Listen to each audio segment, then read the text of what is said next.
Good morning. Now I'm going to share with you from the book of John chapter 17, preparation for the Passover. You know, Easter is a couple of weeks time.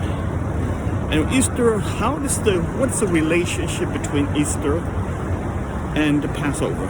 That's my thesis. That's my subject today. What is the Passover got to do with this? The sacrifice of Jesus, the death of Jesus. John chapter 19, verse 30. When Pilate heard this, he brought Jesus out and sat down. The judge sit at the place known as a stone pavement. In Aramaic is the Gabbatha. It was the day of the preparation of the Passover at about noon. "He is our king," Pilate said to the Jews. But they shouted, take him away, crucify him." "Shall I crucify your king?" Pilate asked. "We have no king but Caesar," the chief priest answered.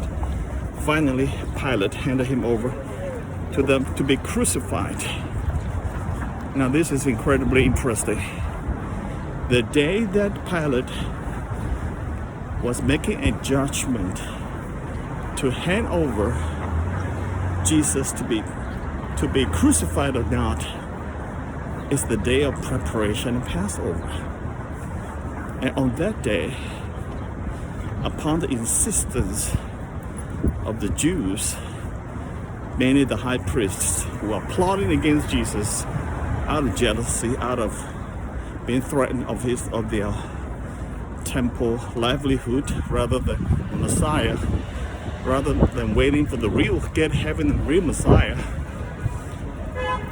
Jesus was handed over to be crucified on the day before Passover.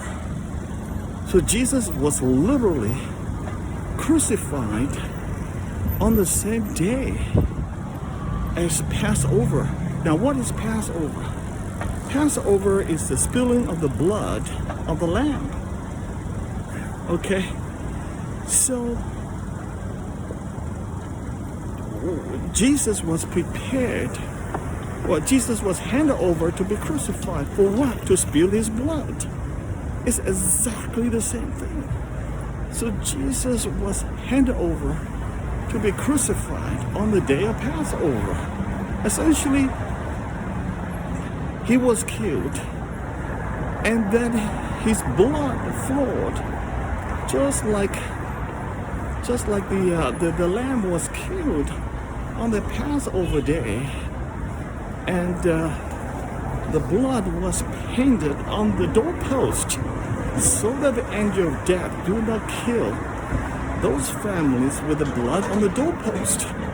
And all the families of Israel put the blood of the doorpost. It is in that way they were all saved. There was spirit of the destruction, the killing by the angel of death that night, who passed over Egypt and killed all the firstborn of Egypt families without the blood of the lamb on the doorpost. Now guys, think about this. Egypt was demolished, destroyed, because they didn't have blood on the doorpost. It is exactly the same today. What's going to save us today is the blood of the Passover. We need that to be on the doorpost, but it's not normally in the doorpost. In fact, the Chinese culture, when they move to a new house, they always put a piece of red cloth of the doorpost. I wonder, who is that from? So, just back to what we're trying to say, is that, you know, without the blood on the doorpost, in our heart situation now, because we're in the New Covenant, New Testament, without the blood in our hearts, the door to our whole being is our heart. With the blood in our hearts, doorpost of our being, our hearts will be destroyed, will be condemned, will be killed eternally, but will perish. That's the deal. There's just no way anyone could be spared or saved without the blood of the Lamb. Now, who's the blood? Who is the Lamb now in our modern day Passover? That Lamb It's the same day. The Passover, Jesus was handed over to be killed, to be crucified.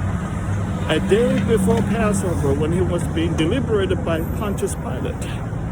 Now he was actually crucified on the day of Passover. It's exactly the same thing. You see, God is telling us Jesus is the Lamb. Seriously, Jesus is the Lamb of God that was sacrificed on our behalf so that we receive his blood, so that we are saved, so we're no more condemned, so we're no more killed. Just like the Egyptians were all killed because they didn't have any blood, didn't have the blood on the doorpost. So guys, if you don't have the blood on the doorpost of your heart, you are gone. You'll be destroyed. You'll be killed. And now this killing is not physical enough because everything is gone spiritual. Because there is no doorpost. You don't put blood of Christ on the doorpost. You receive by faith. Everything's by faith now. This is a new covenant, New Testament. And that spiritually apply to your hearts. And that brings salvation to your soul. Whoa, this is amazing. Because when I read John 19, Jesus was actually being sentenced to death on the day before Passover. Sentenced the day of preparation for Sabbath. Once the Sabbath started, and he must be killed on the cross. So Jesus was killed on the day of Passover. Jesus' blood was spilled on the day of Passover. How much coincidence that is. It is no coincidence, folks. It is a symbolic significance. Everything. Jesus could never possibly be crucified any other day apart from Passover. Why? Because it is the Passover day that the Lamb was killed and that Israel was saved. It's exactly the same thing.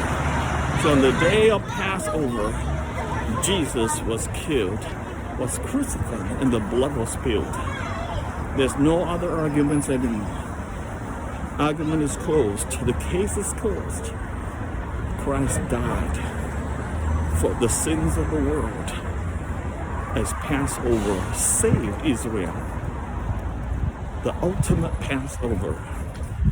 Son of God, Jesus Christ's own blood, the blood of the Lamb will save you from eternal condemnation and destruction. Amen. God bless you.